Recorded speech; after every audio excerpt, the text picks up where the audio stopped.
किसी भी इलेक्ट्रॉन को बाहर निकालना है तो जितनी एनर्जी लगेगी वो क्या होगी बेटा आपकी आयनाइजेशन। बात समझ में आई?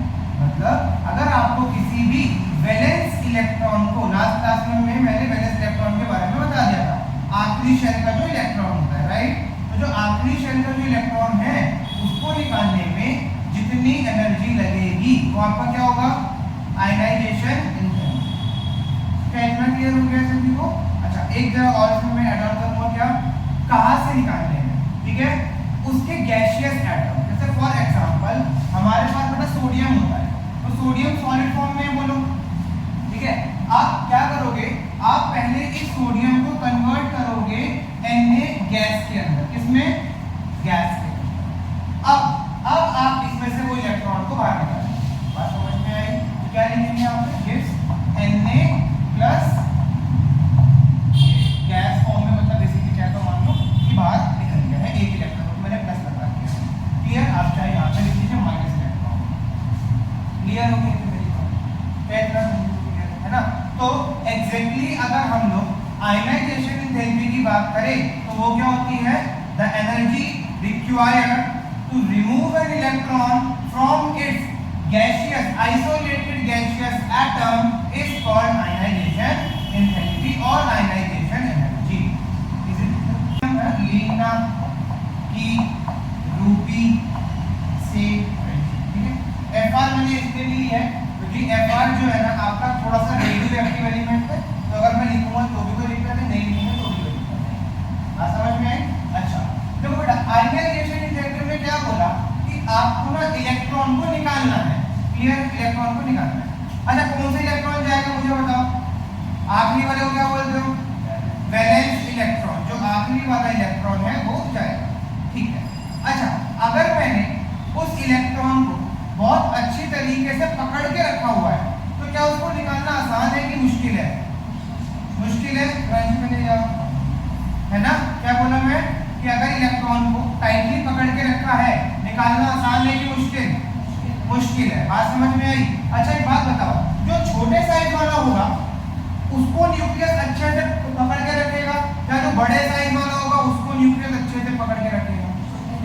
बात समझ में आई? तो मतलब छोटे साइज वाले से इलेक्ट्रॉन निकालना आसान है कि मुश्किल है? मुश्किल है। सबको समझ आ गया?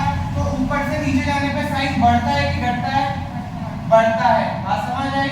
तो इलेक्ट्रॉन निकालना ऊपर से नीचे जाने में आसान है कि मुश्किल है? आसान है। बात समझ में आई? तो ionization enthalpy on moving down the group decreases due to increasing number of shells.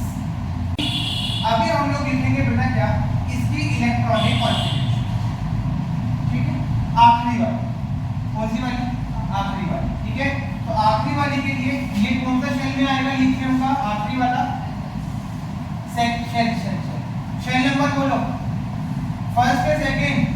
Second है भाई, तो याद भी होना चाहिए। अब थर्ड नंबर पे आता है 1s2 2s1, सेकंड शेल हुआ, ये क्या हो गया 2s1, ये 2s2, ये 2s2 2p1, बोलो पक्का। Next 2s2 2p, next 2s2 2p, 2s2 2p4, 2s2 2p5 and 2s2 2p6, ठीक है।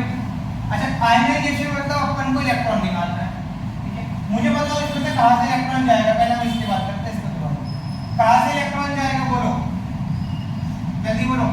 इलेक्ट्रॉन कहां से जाएगा, S से कि P से? S या P? न्यूक्लियस के पास कौन है, S या P? न्यूक्लियस के पास S है तो पकड़ के रखेगा ना, P बाद में आता है तो कहां से जाएगा, P से। क्या हुआ, एनर्जी ऑर्डर आपको प्रिंसिपल 1s 2s 2p, तो 2p बाद में आ रहा है ना। अगर सेम शेल आ रहे हैं, सेम शेल है तो बाद वाला जो सब शेल है वही से जाएगा वही इलेक्ट्रॉन। अदरवाइज आपका Hund's rule of maximum multiplicity fail हो जाएगा। अगर तुमने इलेक्ट्रॉन यहां से निकाला, वो क्या कहता है, हुन्स रूल याद है क्या? हुन्स बाबा क्या बोलते हैं कि पहले पेयरिंग, पहले सिंगल ऑक्यूपाइड उसके बाद पेयरिंग होगी, कुछ ऐसा मैंने पढ़ाया है ना। तो अगर तूने S से निकाल दिया तो इसमें तो पेयरिंग हुई नहीं है और तुमने आगे बढ़ दिया, रॉन्ग हो जाएगा स्टेटमेंट। बात समझ में आई? इलेक्ट्रॉन कहां से जाएगा उसमें? P से, और इसमें कहां से जाएगा? S से, मतलब यहाँ से P। जब यहाँ पे P में 0 हो जाएंगे तब आप उसको S से भेजो, कोई ऑल सेट। आगे चले, ठीक है बेटा। अब इसमें से एक इलेक्ट्रॉन निकालना है, ठीक है, एक इलेक्ट्रॉन निकालना। अच्छा, अगर मैंने बेटा इसमें से एक इलेक्ट्रॉन निकाला तो ये 2 से 5 हो जाएगा पक्का। ये 4 3 2 1 0 1 0 भाई, 1s2 जिंदा है उसका, मैं तो बोल सकता पूरा 0 हो गया है ना भाई, इसका 1s2 जिंदा है। बात समझ आ गई क्या? अभी हम लोग जब इन अ पीरियड जब हम लोग पढ़ेंगे तो हमारे पास कुछ फैक्टर है, जरा उसको बहुत ध्यान से समझिए। पॉइंट लिखवा लो 3, याद रखेंगे, उस बेसिस पे आंसर करेंगे हमेशा, ऑलवेज, ठीक है। फर्स्ट पॉइंट, नोबल गैस की आयनाइजेशन इंटेंसिटी मैक्सिमम होगी, maximum in their period, always. क्या लिखा है मैंने कि भाई नोबल गैस की आयनाइजेशन एंथैल्पी मैक्सिमम होगी अपने पीरियड में। बोलो हाँ जी, ऑल सेट, हाँ जी पक्का है ना भाई, ध्यान रखना सर। ये न्यूट्रल एटम के लिए बात कर रहा हूँ, किसके लिए बात कर रहा हूँ? न्यूट्रल एटम, ये भी कोई चार्ज नहीं है, ठीक है जी।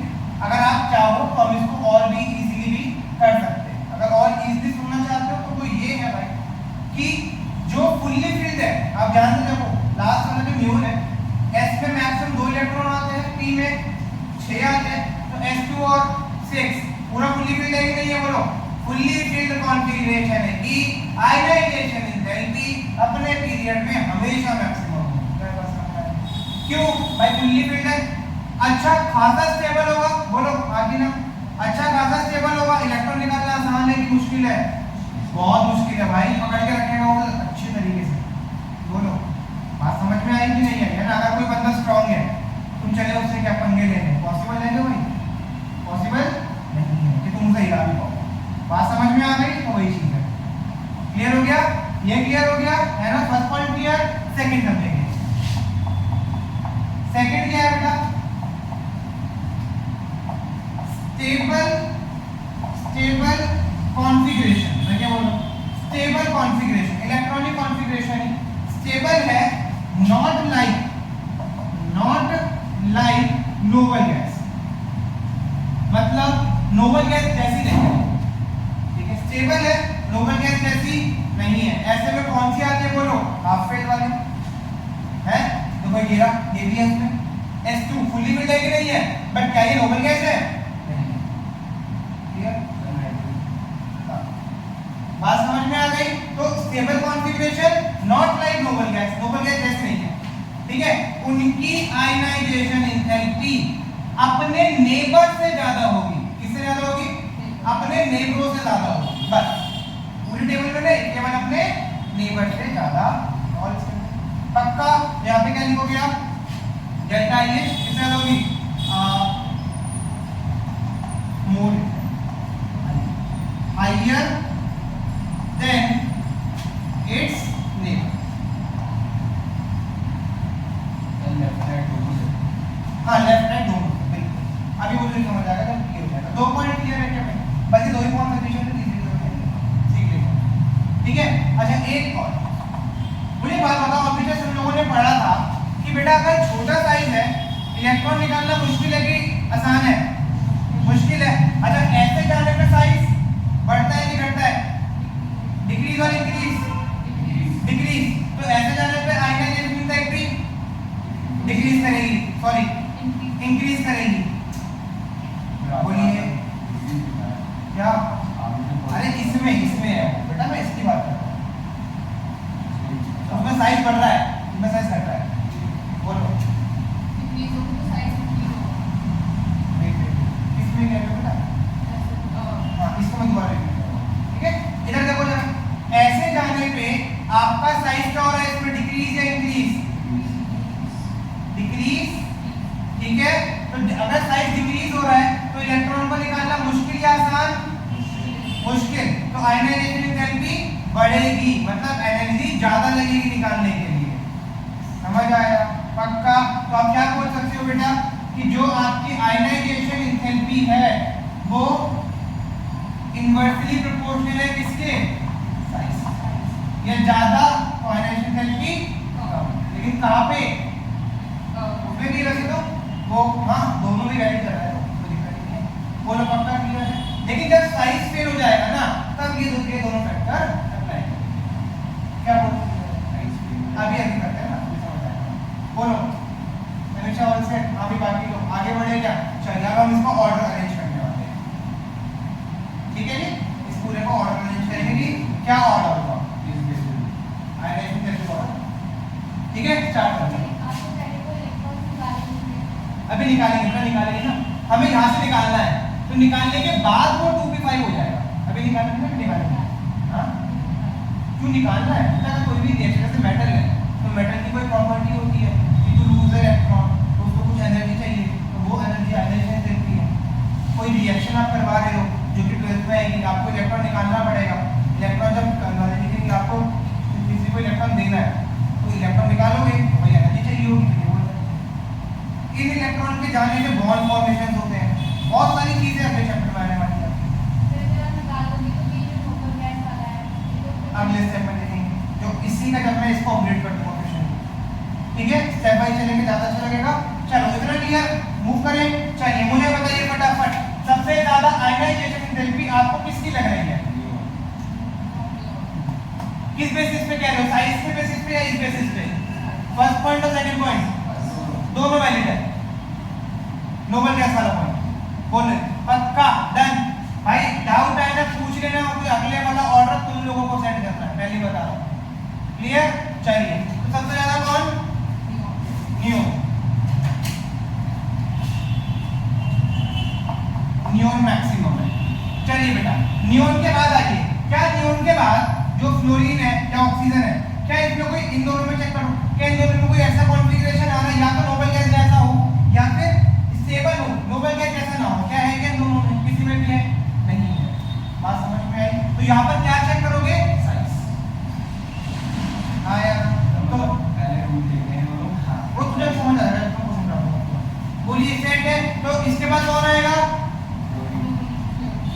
है क्या, अच्छा पीछे आ गया ऑक्सीजन, ठीक है, देखो बेटा यहाँ पे 2s2p, यहाँ पे 2s2p3, क्या कौन सा यहाँ पे कुछ है, गैस साइज लगाओ, हाँ नियोन क्या है, हाँ जी, पॉइंट नंबर बताओ 1 2 3 में से कौन सा अप्लाई करूंगा, कितना को समझ आ गया एक बार, पक्का।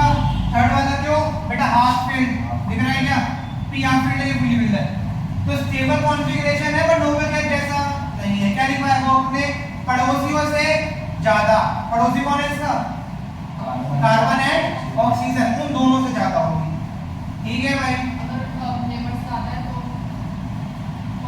अभी नेबर में बेटा, नेबर उनसे ज्यादा है तो कौन आएगा, क्या समझ आया, चलो ठीक है। अब उसके बाद कौन बचा था, ऑक्सीजन को छोड़ के आया तुम भाई, अब यहाँ पे साइज इंट्रोड्यूस हो जाएगा फिर से, बात समझ में आई। अब कौन आएगा बेटा, ऑक्सीजन, ऑक्सीजन के बाद कार्बन, दोनों डन है क्या, पक्का। उसके बाद हाँ पक्का, क्यों, कौन सा कंसेप्ट लगाया, थर्ड पॉइंट वाला है ना, अपने पड़ोसियों से ज्यादा, तो क्या आएगा भाई, उसके बाद आई होप ऑल